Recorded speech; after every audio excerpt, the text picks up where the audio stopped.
What is going on, everybody? My name is Andrew Montano, welcoming you back to Season 19, Episode 4 of HTF's Main Show. So we're back after a one-week hiatus due to Hurricane Helene and no school last Thursday. We're hoping you guys are okay. I think for the most part, we're all doing good here. Nevertheless, we're back and we're really excited to get back on air to talk all things sports. First off, we're going to take a look at the WNBA playoffs and predict how the finals will pan out. Then we're going to look at the NFL as it is 1/4 done, and we're already going to recap some of the best and worst moments of the season. And lastly, I'm going to break down a recent NBA trade and link it back to something that's been ticking me off, the new CBA rules. We've got all this and more, including a new main show debut, so don't go anywhere because HTF's Main Show starts right now.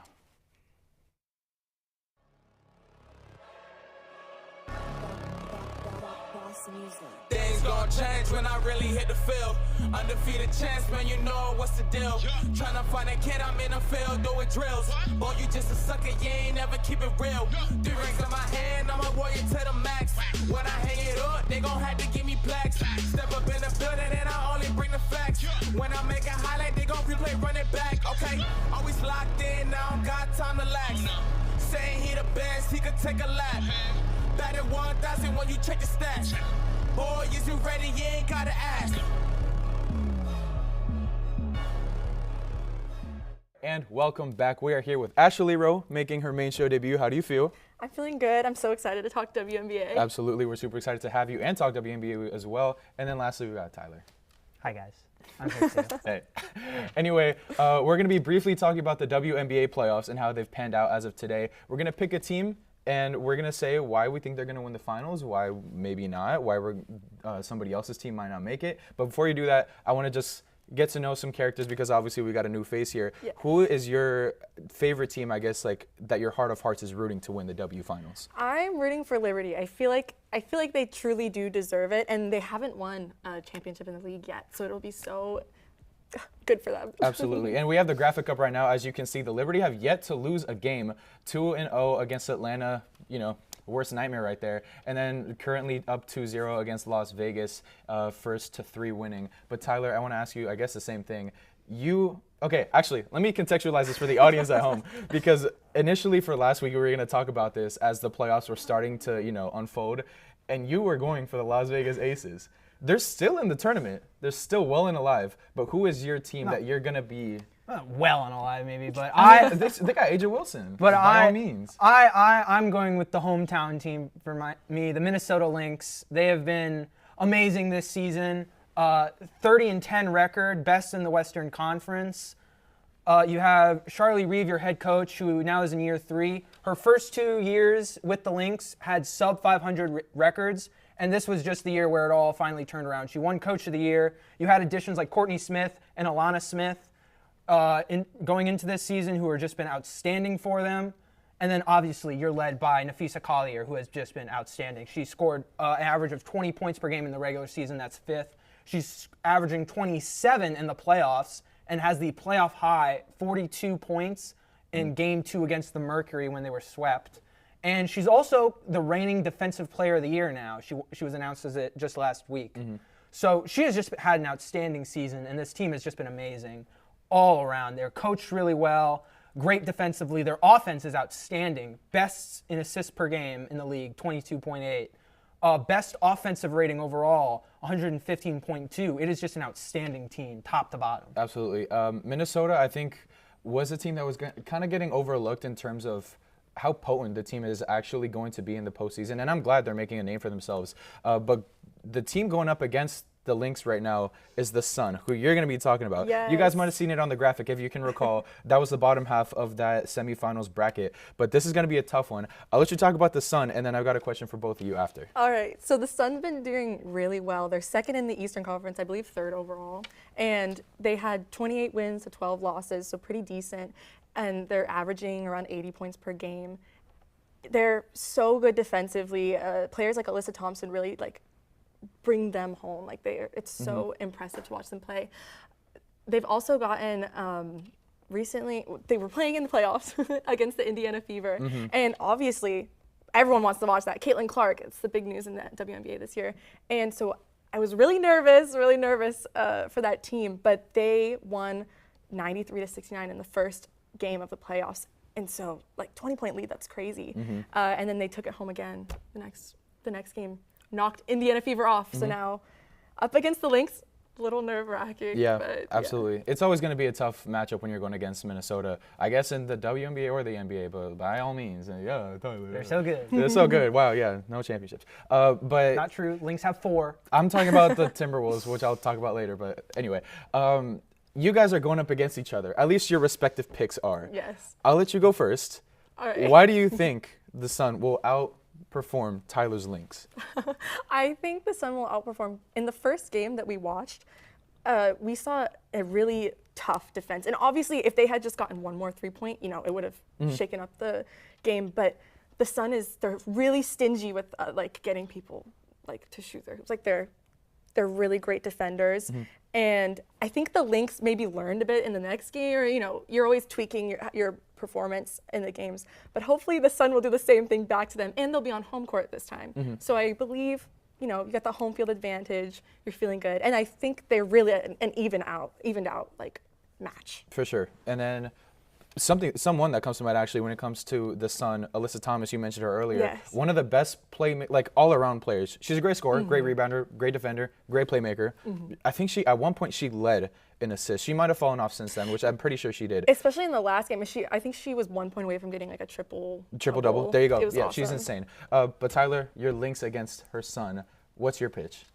The Lynx they're such a deep team. All 5 of their starters average double-digit points. And then you look at, they lost game 1 obviously by 3, so it was a very close loss. But in game 2 they win by 7, and they kind of controlled the game the whole way. Now going into this pivotal game 3 in this best of 5 series, right? It's game 3 and 4 will be at Connecticut, right? So they're going to be on the road. And that's going to be a bit of a tougher environment. They haven't played on the road yet this postseason. In the first round, both games were at the Target Center, and then of course they were at. So yeah, they haven't played on the road in a postseason environment yet. So that's going to be a bit of a new challenge for them to overcome.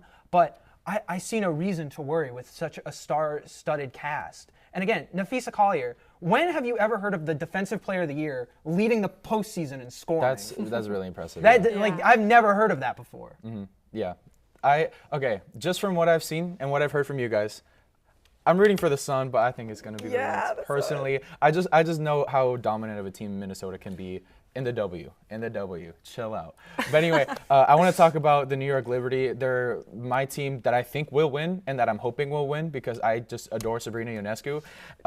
She's great. I love Isn't she, her. right? Isn't she? She's amazing. But no, she had some struggles towards the middle/tail end of the regular season. She was amazing at the beginning. We were seeing like 7-8 assists nights like on a regular basis, and then that kind of started to slow down to 5-6. But now we're getting back into Sabrina of old. Nevertheless, the Liberty had two of the top 5 scorers on their team. And as you can see here, they're the 3rd most potent scoring team with 87 points per game, actually over that. And not only that, they're very stingy with the boards and with the opposing team's scoring ability. It's 2nd in both of those categories respectively. And actually something to shout out, I guess, both of your teams, Tyler, the Minnesota Lynx and the Vegas Aces, because why not just pick 2? The Liberty, the Aces, and the Lynx were the only 3 teams to be top 5 in field goal percentage, 3-point percentage, and free throw percentage, which is very interesting to see. But as of how far I think this team can go, I mentioned it last show. You've got Breanna Stewart. She's currently, or I guess at the end of the regular season, she was averaging over 20 points per game. She was number 5 in the league scoring category. She's got 2 Finals MVPs already under her belt. They're both with Seattle, granted, but I don't see any reason why New York should let this game slip away, let this series slip away. You're 1 game away from making it to the finals. Yeah. Oh my God. Like, again. So I think this is going to be New York's series to lose. I don't know. Do you have any thoughts on that? I agree. I think just overall, too, they have great team chemistry. It's almost like, I said this before, it's almost like they share one mind whenever they're like. That's a nice way to put it, yeah. Yeah. It's so, like, I'm as a viewer, I can't keep up with them. Like, they're crazy. Yeah. There's also a great transition game as well. You guys saw it on the highlight. But the great defense on one end, like, the quick hands, spark something in transition. You mentioned her, Jonquan Jones. She's so, amazing. She's so good. She's giving Breanna a run for her money. No, a really good run for her money as the best big on the team. And it'll be exciting if they do get into the finals together, because I think Jonquan Jones used to play for Connecticut Sun, and they're both going for that title first. I would love to see that pan out the way, the viewers would like it too, but I'm just ready for the Liberty. I'm sorry. It's okay. Don't want you anyway.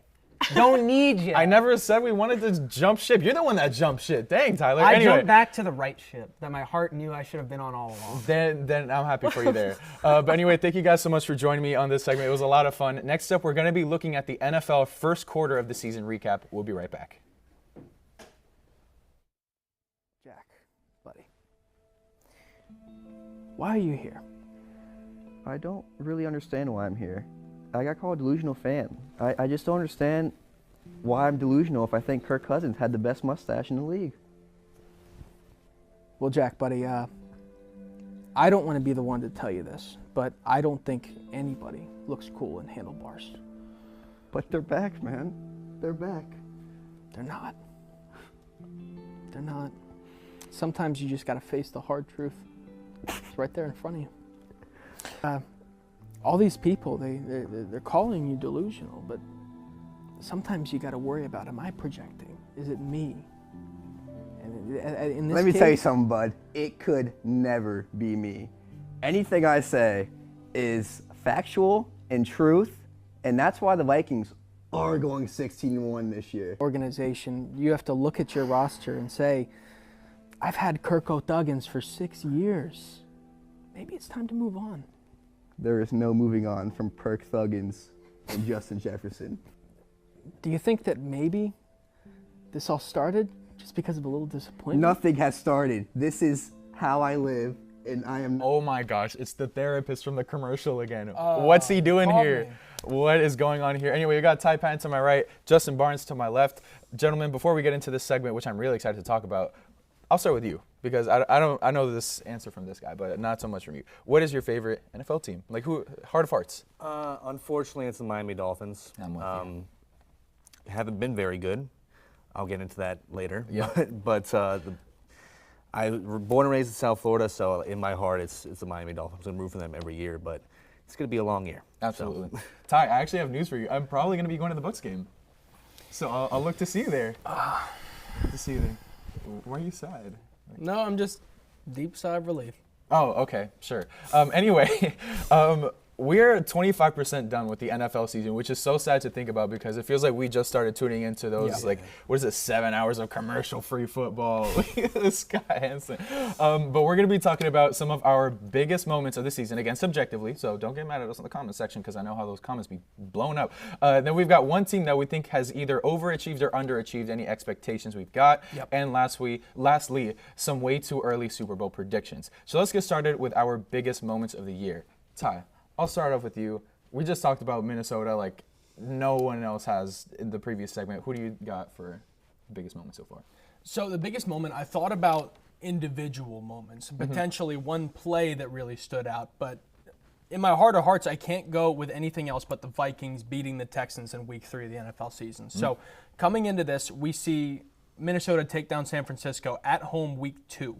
Everyone said, hey, this could be a fluke. Flukes happen. This kind of thing is quite commonplace in the NFL. But when you go back-to-back with 2 of the best teams in the NFL and you can make something happen. You see right here, Sam Darnold throw a strike to Jalen Naylor back in the end zone. a bunch of strikes here, man.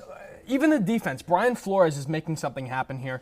After they beat San Francisco in week 2, and then not only to beat Houston, but blow them out 34-7, they made a clear case that they are not only contenders in the NFC North, but contenders to be playing in late January. I like that. Huge moment in the NFL. Absolutely. Justin, I'll pitch it over to you next because this has been a kind of a heartbreaking season for this guy that you're going to talk about, and I really like him. So talk to us. Now look, Anthony Richardson, he doesn't have the most experience. I think he's played maybe at this point more NFL games than he has high school and college games, but he had an amazing first game with the Colts. Specifically, this one throw that you saw all over the internet the first week. He's going to his left. He has people coming at his face, but he throws flat-footed, 3rd and long, 80 yards. That is clutch. To his receiver. And there's another play in this game that just, oh my goodness, like plays that would have plays that would have Tony Romo salivating if Patrick Mahomes did it. Just 80 yards, flat-footed to Alec Pierce, throws it into the stands. Amazing. Oh no, he juked him out. Amazing play by Anthony Richardson, and this goes to show just how much potential he has, and it's kind of showing the new dogma of the NFL of saying, hey, we're not going to take these experienced college players, we're going to take these freaks of nature that we can teach and implement them into a professional program because of the success of Patrick Mahomes and Josh Allen. Yeah, no, that throw was incredible. I bought into him, at least for fantasy, and it hasn't really paid off, so that's why I'm 0-4 in one of my leagues. Nothing new there. But anyway, my pick for the biggest moment, when we were first given this task, the first thing that came to mind was just that Alvin Kamara masterclass against the Dallas Cowboys. If I'm not mistaken, it was a 44-19 victory for the New Orleans Saints. Yep. And because why not? I went against Alvin Kamara in fantasy. So that was one of those, yeah. 44 points. 44 points, man. He went for 20 rushes, 115 total yards, which isn't anything like absurd. It's really good. Don't get it twisted, but it's nothing like absurd. Same thing on the receiving end. 2 receptions for 65 yards. Are you kidding me? And on top of that, no fumbles. Took care of the ball real well. As you can see, that football is tucked in there like a baby going to sleep. And in total, he had 4 touchdowns, as we might know, and as you're going to see throughout this video. 3 rushing touchdowns, 1 receiving touchdown. That entire Saints offense was just on a tear that day. Like he's sneaking his way down the sideline, which is a commonality that appeared throughout the course of this game. I mean, look, he sneaks into the sideline, barely gets it into the end zone, and then for the next play as well, something similar. But no, this game was incredible. This performance from him was incredible. That entire Saints offense make the Dallas defense look silly. People are questioning Dallas's, real contention because of moments like these, games like these. But no, as for Alvin Kamara, it was amazing. It was really cool to watch. It just sucked that I had to be on the bad end of it for fantasy purposes. But that seems to happen a lot with me. Anyway, we're gonna be looking at some overachieving or underachieving teams. Now, Ty, we know you're a Bucks fan. Are you going to be talking about the Bucks? Are they good? Are they bad? I couldn't tell you. Why don't you tell us? I am talking about the Bucks, Absolutely. And it's not that they shocked the world. Okay, they didn't come out and make a statement as projected a bottom 5 team in the league. No, they were projected to finish 3rd though in the NFC South, below the New Orleans Saints, below the Atlanta Falcons. Somehow today, projected 2nd behind the Falcons, which I think is ridiculous. But looking back at the end of 2023, phenomenal performance through the year. Everyone thought, hey, they're going to come back strong. Baker has not skipped a beat. 262 total yards of offense per game. Mike and Chris remain one of the best 1-2 receiver tandems in the NFL. McMillan, Sterling Shepard, Palmer, other guys like that, still making sparks and still showing some flair in their game.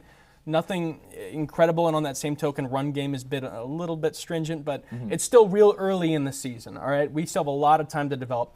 The real point I want to make here as to why the Bucs have been so tremendous is Todd Bowles has finally dipped his toes back into that proverbial defensive pool. Oh my days. It feels like this defense was plucked directly out of the 2020 roster when we took it to the Super Bowl.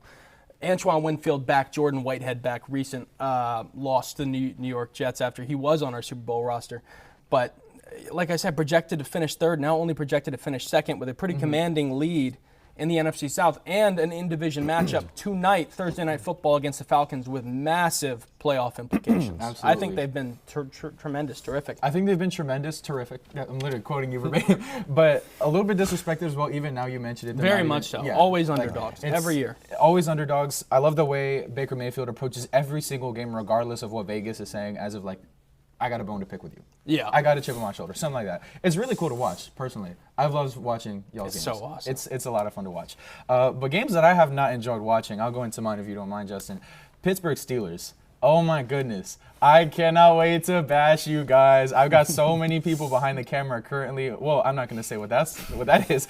But no, I think the Pittsburgh Steelers are this year's Fool's Gold, Red, and Black. I can't wait to say that again. Fool's Gold is awesome. Fool's Gold, Great Red, and Black. One of the worst offenses, as you can see. Only George Pickens. He's the only guy on the team getting he's the only guy on the team getting over 110 receiving yards, and he is one of 60. I'm sorry, it's hard to keep track, but he's the only Steeler receiver in the top 60 receivers as of now for a team that is so dependent on its defense. A team that's so dependent on its defense, you need a little bit more of a step up, especially when you're going up against somebody like the Colts, who you're not expecting to, put up such an offensive performance on you. Yep. Shout out Justin Fields, at least, for putting up 2 of the team's 5 offensive touchdowns this season, last game. He did really well. Also, shout out Joe Flacco. Shout out Joe Flacco, man. Joe Flacco. Every single year comes in as a backup to somebody. Torches, absolutely torches. Still elite. But no, He's awesome. It's a bit. I love Joe Flacco. It's a bit difficult for me to keep my composure at the moment. But yeah, no, the Pittsburgh Steelers, I don't see any reason. They're currently 3-1. They were 3-0 at the time that we were originally writing this down, and so just to see that one loss pan out the way it has, happy to see. You can't go 9-8 without being 3-1 at some point. So Justin, I'll pitch it over to you next. Who is your good or bad team of the year? Unfortunately, I'm going to have to say it. The Miami Dolphins are just horrendous this season. We haven't held a lead for a single second this entire season. We're the only team in the NFL to do that. Our one win was from a last-second field goal from Jason Sanders. This offense without Tua is honestly, I don't want to give too much credit to Mike McDaniel, but too complicated for anyone to operate if it's not Tua. Now, in the beginning or before the season started, we cut our backup quarterback, Mike White, and if you studied him in college, you know he has a really high football IQ. I think he would have been a perfect backup. But instead we went with Skylar White, someone who's incredibly unproven. Skylar Thompson. Only like the second or third year in the NFL, and now he's out. This offense is it's horrendous. It's full of overpaid, overzealous players who now without Tua and having to operate, they just can't get anything done. I've seen more heart from a team back when Josh Rosen was quarterbacking the Dolphins in 2019. They're terrible. Yeah, it sucks to see. I doubt there's going to be any postseason implications as well for the Dolphins, even though we had those hopes. But speaking of the postseason, we're going to go into our Super Bowl predictions. Again, we are only about a month into the season, so take this all with a grain of salt. Ty, I'll start with you. I like your pick. These are 2 very young, up-and-coming teams that outperformed expectations absolutely last year. Who are they? Very much so. I'm going to stick to my guns, and I appreciate that you like this pick. It's going to be, give me the Houston Texans and give me the Detroit Lions. Since May, Nick Cohen and I have been very, very high on these 2 teams. On the Combine. On the Combine. Hey, tune in. There are a few gripes with Houston, though, that a lot of people have. Namely, they only average 19.75 points per game, and they allow 23.5. But let me pitch this to you. Last year, 2023, they start the year 1-3, average 22, allowed 24.33 points per game. The difference between last year's Texans and this year's Texans is that they've learned how to win football games, and that is the most important unit of measurement in this league. When you have a team like the Texans who's built to win with guys like Stephon Diggs, Nico Collins, Joe Mixon, C.J. Stroud, and they can finally put it together, and even if it's a close win, they can get a win, that's the statistic we should be looking at come closer to playoff time. The Lions, on the other hand, are an incredible football team. I think we all know how high I am on Motor City Dan Campbell. I love the guy. Very, very scrappy football team. And after MCDC got a taste of the playoffs last year, it's hard to imagine him anywhere else but right back in the thick of it come January. And in my eyes, with as incredible of a run game as they've had and as incredible of a passer, Jared Goff has been 18 for 18 last game. It's Super Bowl or bust right now in Motor City. I like that take. I really do. I love that matchup. That would be really cool to see. But speaking of, I guess, this would be a new matchup. You're bringing an old character back into the scene, which I would hate to see. Yeah. Go for it. I would hate to see it too, but I think it's probably likely that the Kansas City Chiefs get back to the Super Bowl. Boo. Now, none of us want this to happen. I don't think anyone outside of Kansas City does not want this to happen. Way to be devil's advocate. I'll respect you for that. Go for it. But as long as Travis Kelce is dating Taylor Swift, the Chiefs are going to the Super Bowl every single year, and that's just how it's going to be, right? Now, going up against them, I have the Minnesota Vikings, who, with Brian Flores, defense wins championships, right? They do. Brian Flores, the best defensive coordinator in the league. Just this amazing defense that they have. I think it's going to take them all the way. Now, of course, the offense is going to supplement that. I think probably because the refs won't be able to, deal with Patrick Mahomes going against that Vikings defense. I think the Vikings will win that Super Bowl if they get into that. But Very interesting. Very interesting. I'll just pitch mine real quick. I'm going for the Detroit Lions, as you mentioned, coming out of the NFC, and Very the nice. Baltimore Ravens.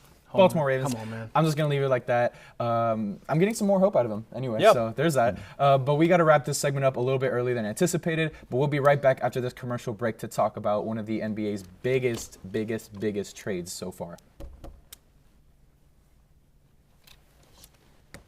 Andrew Montana, host of Season 19 of The Main Show, and on behalf of HTF, we hope you're enjoying today's content, but I'm here to tell you about everything else we have to offer here at the network. Mondays at noon, HTF Bets goes live with 3 of the best on-air faces we have in the program. Andrew Gregg's personality, Tyler Brownrick's sports expertise, and Nick Cohen's versatility make this show a fan favorite, but also a warm light to guide you through the harsh world that is the sports betting industry. On Tuesdays, Frankie Noble hosts a brand new show called Girls Got Game, blending women in sports, the biggest sports news stories, and creative segments that make for a fun and engaging show. Next up, we've got The Combine, an easygoing, conversational, and podcast-style show dropping on Wednesdays with Ty Patton as your host. No changes there. But a big change for The Combine is the set. So ladies and gentlemen, allow me to introduce you to The Combine from our brand new podcast studio. We've got the lights, we've got the cameras, all for Ty Patton to bring the action, and we hope you're just as excited as we are for this amazing opportunity. Much great content from The Combine this semester, as always. Then tune in Thursdays at noon for our second live show, The Main Show, hosted by, well, yours truly. Here we'll cover any sport, any topic, any story, no matter how obscure, be it basketball, football, hockey, soccer, UFC, MMA, cycling, even baseball. But be sure to tune in throughout the semester for our special shows, including drafts, debates, and much, much more. Lastly, Nighttime is aired on Fridays, where Patrick Previty and Matthew Bracker talk about UCF and college sports. From in-depth looks at campus's top storylines to collegiate records being broken nationwide, let Nighttime be your primary college sports resource. And outside of our 5-show roster, be sure to tune into our other content, such as the Studio Days vlog run by Vlog King Nick Cohen, breaking news graphics on our Instagram page, and much more. As well, make sure you're subscribed to Hitting the Field Network on YouTube, as well as following us on Instagram, TikTok, Facebook, and X. But as for me, I've been Andrew Montana. Thank you so much for watching, and back to your regularly scheduled programming.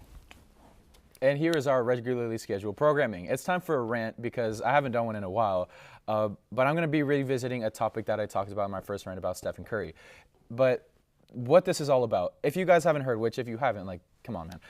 Karl Anthony Towns has been shipped from Minnesota to the New York Knicks. And in return, the Timberwolves are getting Julius Randle, Dante DiVincenzo, and a first-round pick. A lot of buzz has been going around on social media about this trade. Like, why did it happen? Why didn't we hear anything about it? Like, I personally got my Shams alert, what was it, like Friday night, Saturday night, something like that, with no warning or anticipation beforehand. It was like, it's happening. Okay, yeah. Anyway, we're looking at one of the most interesting trades of this upcoming season because, I mean, at the end of the day, you've got an All-NBA talent getting traded for an All-NBA talent. But as for the teams themselves in Minnesota, the Karl Anthony Towns-Anthony Edwards duo is no longer a thing, which I personally really enjoyed seeing. Again, I know I've been bashing Minnesota all day today, but seeing a 25-point-per-game scoring guard going downhill, full head of steam, with the option to kick it out to a 40% shooter from 3 in Karl Anthony Towns, who, by the way, is 7 feet tall, it's entertainment, absolutely. As for New York, the Nova Knicks were just being set up. You've got 2 months of Jalen Brunson, Dante DiVincenzo, Mikal Bridges, and Josh Hart, which no longer is going to happen because of this trade. Now, as for the teams themselves, this is kind of an interesting little take. I'm going to give them a grade, and then you guys just, stick along with me, and I'll give you my reasons. For New York, I think this trade was an A-. You got Karl Anthony Towns in it. Great. He's an elite floor spacer.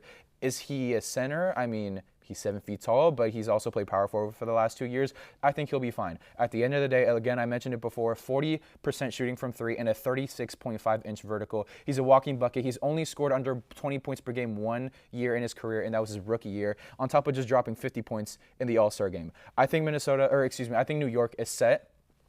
You were looking for a good center to back up Mitchell Robinson. Sorry, it's been a while since I thought about him. But no, I think it's a great pickup for New York. As for Minnesota, I'm going to give this trade a B. The reason being is because, again, you trade away an All-NBA talent in Karl Anthony Towns for, in my opinion, a Temu, a Walmart version of him, who's just slower. He clogs up the paint a bit, which is already going to be an issue if you got Rudy Gobert, who cannot provide anything outside of the restricted area in the paint. Julius Randle, when he was in the game for New York, he slowed down the offense a lot, and I think it's going to apply to this year's Minnesota team as well. Now, Julius Randle, is he any bit of a stretch four, any bit of a stretch big? Not necessarily. He shot 31% from 3 last season, but you've got Dante DiVincenzo to make up for that. He's a sharpshooter who's very likely going to come off the bench behind Anthony Edwards because ideally you have Dante playing the 2. Again, Anthony Edwards is probably the second best 2 in the league, in my opinion, behind Devin Booker. But anyway, the reason this trade happened in the first place isn't because, oh, I'm Minnesota, I hate Karl-Anthony Towns, we're past this era. No. It's because of money. It's because of financials, and that's what this rant is all about. Again, I'm going to grade this trade based on how I think this will pan out financially for both of the teams, and for New York, I'm giving it another A-. You're buying into the win-now situation, at least the financials of it, where you're getting $1.5 million over the first apron with a star-studded lineup. And then for next year, you're going to be only $55,000 short of the second apron, which is a little bit dangerous, but you're up there with Phoenix, with Boston, with Minnesota, of course, Milwaukee, the Lakers, and Miami, for whatever reason, up there getting a lot of money going out to your players. As for Minnesota, this is a D. I don't like it at all. The reason for the trade was because Karl-Anthony Towns was getting too expensive. Now Minnesota, again, I mentioned it, is one of the 6 teams over the second apron as of now, and when you're giving away Karl-Anthony Towns, you're losing his $49 million contract, but you're gaining $40 million between Julius Randle and Dante DiVincenzo combined. So you're saving yourself $9 million, which is great. Nevertheless, Julius Randle's contract goes through next season with a player option at the end. So essentially, Randle has all the leverage in this situation. He's got this year to play, great. At the end of next year, he could walk, he could demand more money, go to a team with more money, I don't know, Brooklyn, Utah, Portland, any team who has nothing to lose and just give him a bag. At the end of the next season, this could be a situation where Minnesota traded away its first-round pick and its second highest scoring player ever for Dante DiVincenzo in a first-round pick. I don't think it's going to pan out too well for the Timberwolves. I'm hoping for the best. At least now you've got Ant as a cemented first option. But then again, you want to have those options. The idea of having a stretch for a guy who's 7 feet tall, again, a near 40-inch vertical, and shooting 40% from 3 on your team, gotta love it. But at the end of the day, this is all a business, and we've seen these backstabbing trades before. Isaiah Thomas going to Cleveland, DeMar DeRozan to San Antonio, Derrick Rose to New York, Russell Westbrook and James Harden getting sent to Houston. This might be up there with them because it is an end of an era in Minnesota, and the sun has set on the Karl-Anthony Towns era on the Timberwolves. But anyway, that is all the time we have for this weekend. Thank you guys all so much for watching, and thank you to all the guests who joined me today. This was a lot of fun. We will see you all next week for some more main show, but until then, go Knights and charge on.